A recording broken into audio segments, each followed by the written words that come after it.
భారత communist party CPI జాతీయ control commission మాజీ చైర్మన్, తమిళనాడు పార్టీ రాష్ట్ర మాజీ కార్యదర్శి కామ్రేడ్ ఆర్ నల్లకన్ను గారు నిన్న తుదిశ్వాస విడిచారు.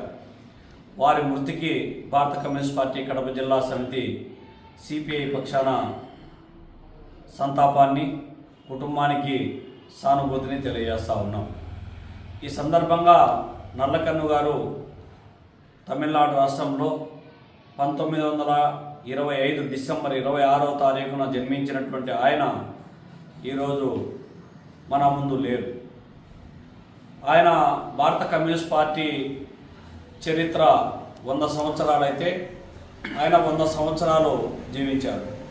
ఈ 100 సంవత్సరాల కాలంలో పేద ప్రజల కోసం, సామాన్య మధ్యతరగతి కుటుంబాల కోసం, అణగారిన వర్గాల కోసం అవిశ్రాంతంగా విరోచితమైనటువంటి పోరాటాలు సాగించినటువంటి గొప్ప మహానేత.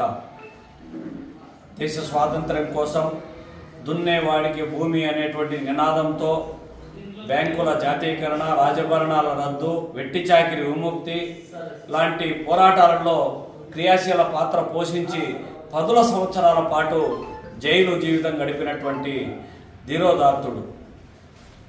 అణగారిన వర్గాల కోసం అవిశ్రాంతంగా కృషి చేసినటువంటి ఆయన మృతి యావత్ భారతదేశంలో ప్రజాస్వామ్యానికి, కమ్యూనిస్ట్ పార్టీకి తీరని లోటు అని చెప్పి సందర్భంగా చెప్పదలుచుకున్నాం. మరి ఆయన మృతికి సంతాపాన్ని తెలియజేస్తూ, ఆయన ఏ లక్ష్య సాధన కోసమైతే కృషి చేశారో, ఏ లక్ష్యం కోసమైతే పోరాటాలు నిర్వహించారో, ఆయన ఆశయ సాధన కోసం భారత కమ్యూనిస్ట్ పార్టీ ప్రజా సంఘాల శ్రేణులందరూ కూడా కృషి చేయాల్సినటువంటి అవసరం, బాధ్యత ఉందని చెప్పి సందర్భంగా తెలియజేస్తా ఉన్నాం.